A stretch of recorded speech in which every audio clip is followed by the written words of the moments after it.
Hello, hello, hello. You are tuning into another episode of The Wunderkind Show. Today's topic, Nitro calls it again.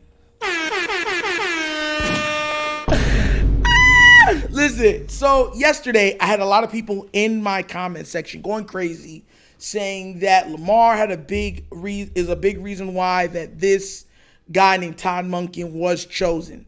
And you know what I told everyone? I said, look, if Lamar made this decision, I'm 100% for it. I hope he does great, whatever else. But I kept saying I do not think this was a Lamar decision. I specifically stated that we could have went out and got a better or a bigger name.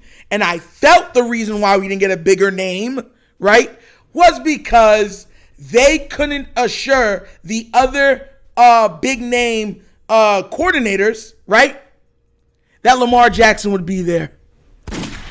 And then rolls around today, Mr. Jordan Schultz comes out and does an entire piece for NFL Insider stating that the Ravens didn't assure any offensive coordinators that Lamar Jackson would remain with the team. So this is where I try to go back and tell people, why wouldn't Eric Bieniemy, right? Why wouldn't Eric Bieniemy leave a Patrick Mahomes, right? Leave an Andy Reid to go to a team that has all nothing but question mark. Have you seen what this team looks like without Lamar Jackson? Have you forgot what he did or has done offensively without Lamar Jackson? And now you guys are going to ask somebody to come in without the assured notion that that guy is going to be there? I'm going to read it for you, though. Boy, Victory Lap Wednesday. So let's get to it, right? So the Baltimore Ravens didn't provide full assurances that Lamar Jackson would return as the team's quarterback in 2023 while conducting offensive coordinator interviews, sources told Jordan Schultz. Jackson is expected to receive the franchise tag this offseason, keeping him off the free agent market after he played out the final year of his rookie contract. The two sides' continued lack of progress toward a long-term deal could potentially open the door for teams around the league to tempt the Ravens with trade offers. It's a sad day. Because a lot of people out there was doubting me once again. But don't worry, because I'm here for you. Listen, Look, let me break this down for the people in the back that seem to have a trouble from where I'm coming from, right? Everything that they've done regarding Lamar Jackson outside of drafting him has been a fumble. You understand? No, I really want you to, do you understand that? This guy, EDC, came out. I want to remind everybody, came out and stated out of his own two God-given lips that it would be very difficult to get another wide receiver because you have a big-ticket quarterback. But at the same time, he doesn't even have a big-ticket quarterback because he hasn't paid Lamar Jackson. So if that was the case, what was the case all those other years ago? You see what they're doing? They're doing mental Olympics for you guys. That's all they're doing. The Ravens are trying to lowball and use the media to push their narrative as hard as possible, right?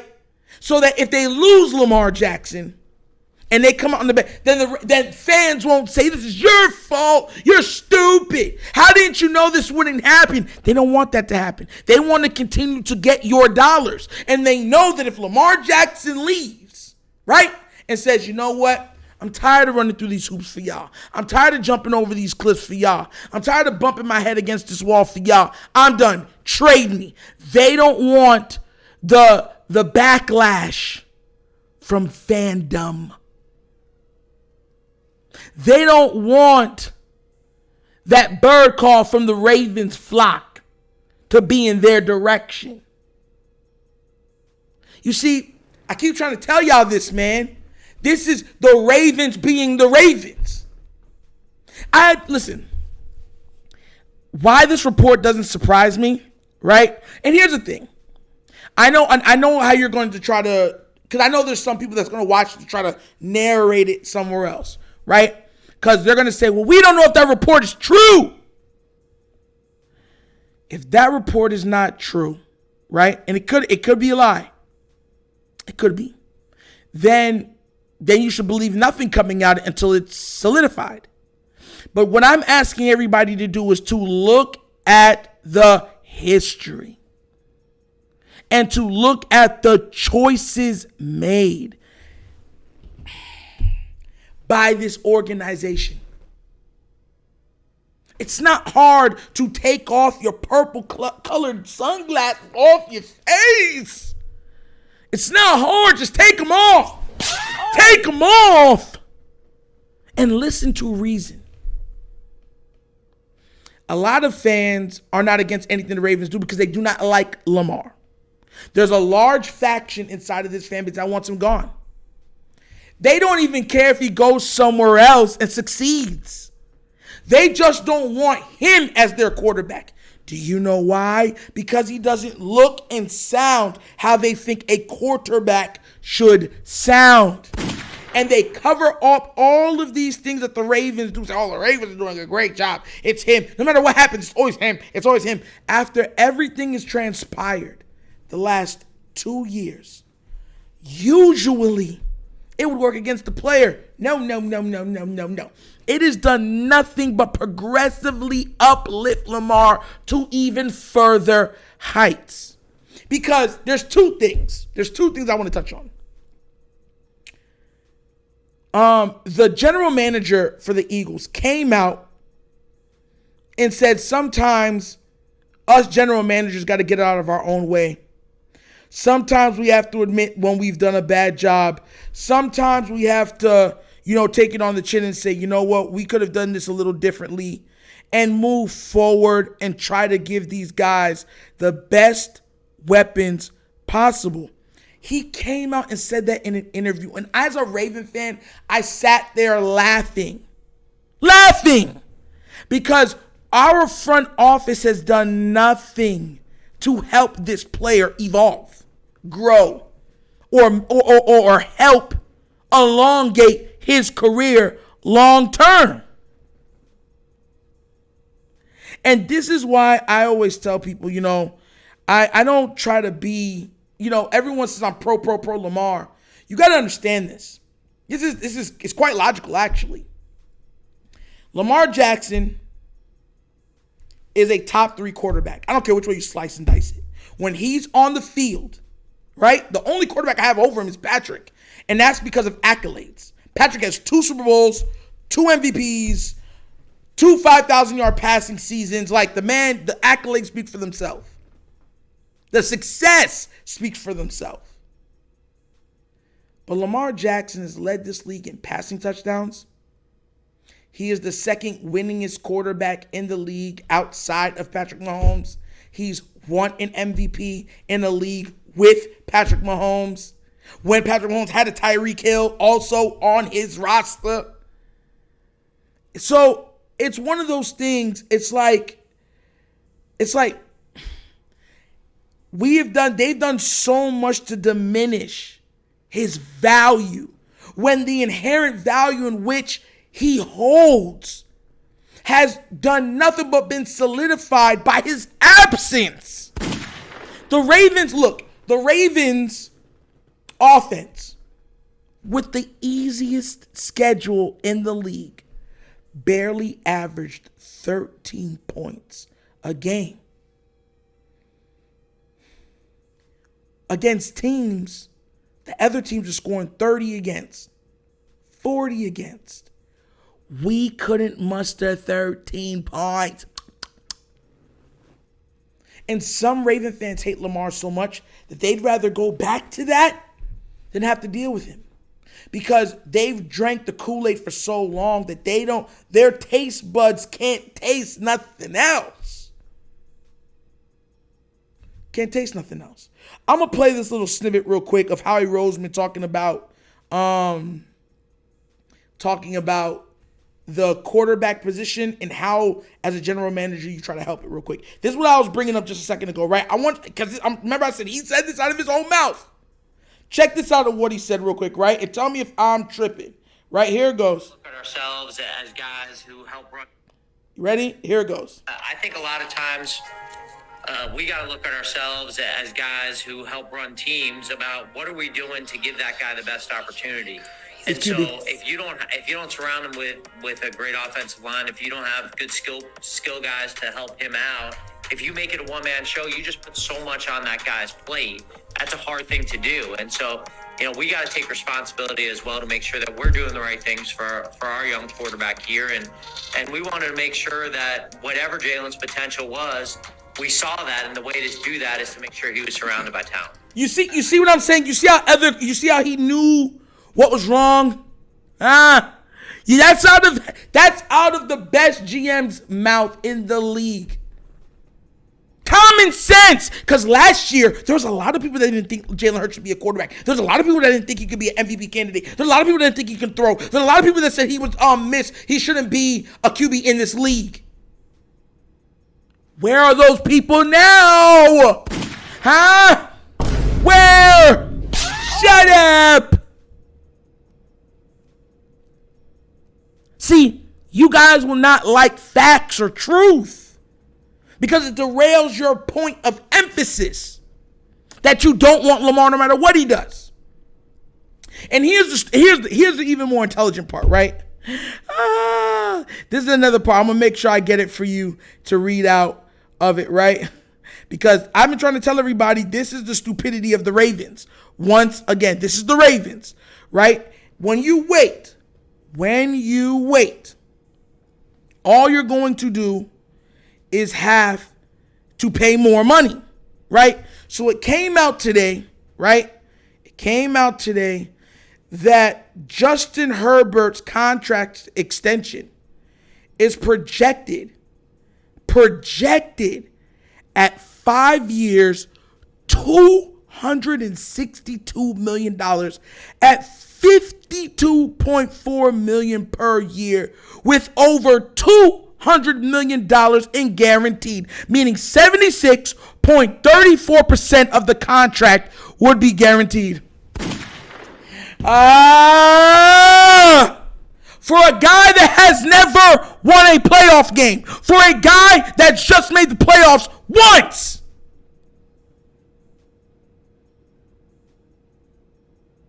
So when you hear something come out today about Jordan Schultz saying what he's saying, that the Ravens weren't giving anybody any indication or no perfect promises that, look, Lamar Jackson will be here long term. You can understand my skepticism when they picked a Todd Monken.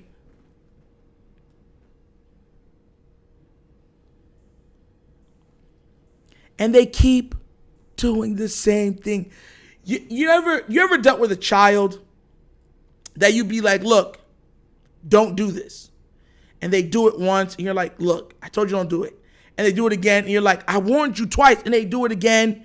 And they'll do it until they hurt themselves, like physically hurt, and then they're crying. Oh! They give you that cry, when they get hurt, and you get that cry that make that pause in it.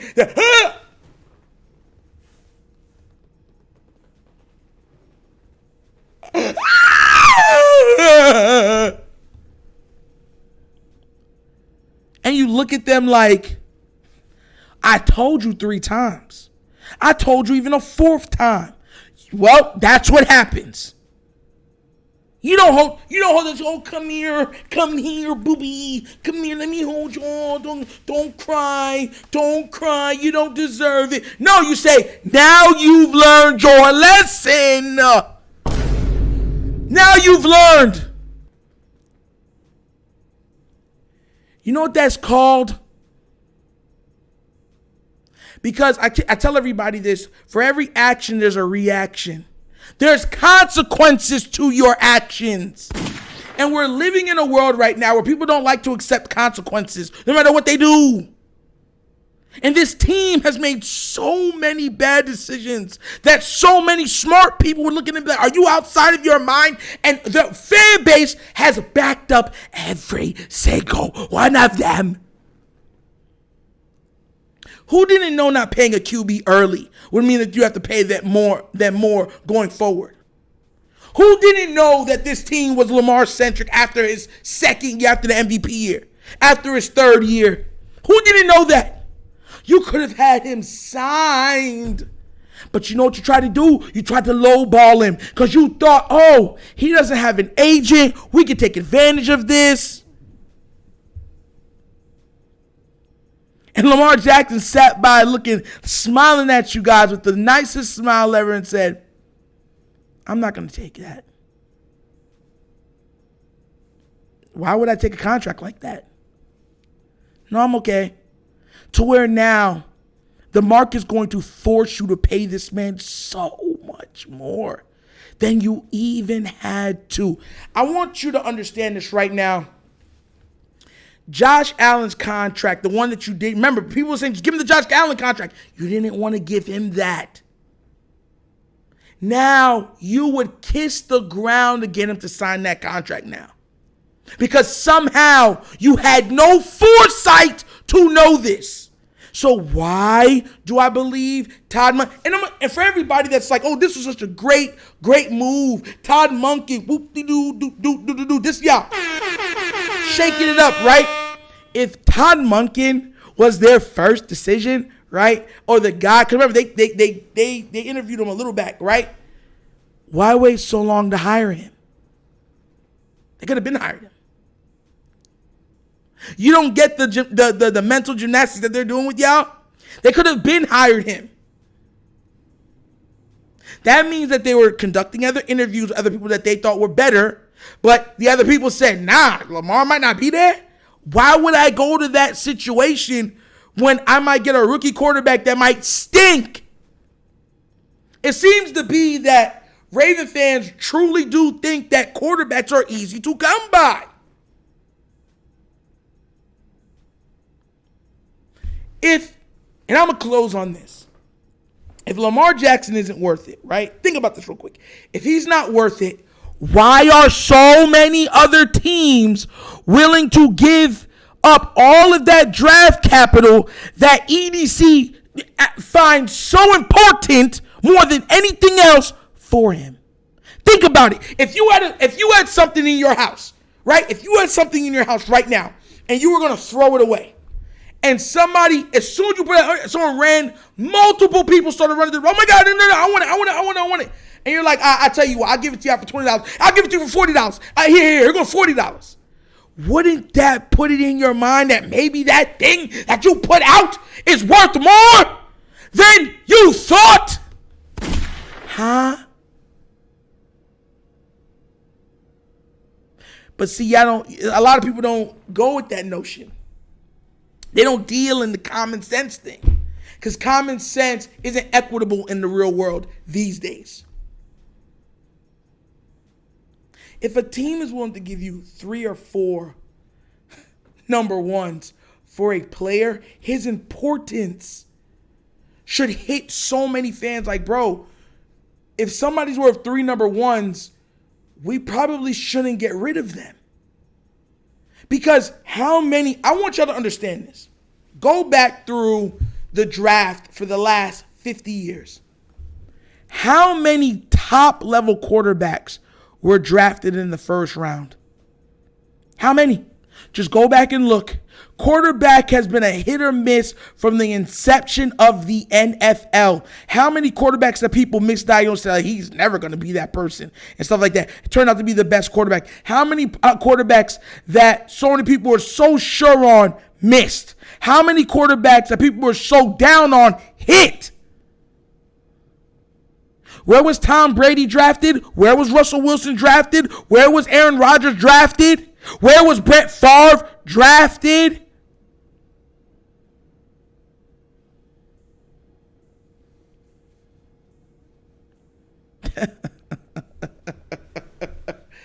And that's the thing.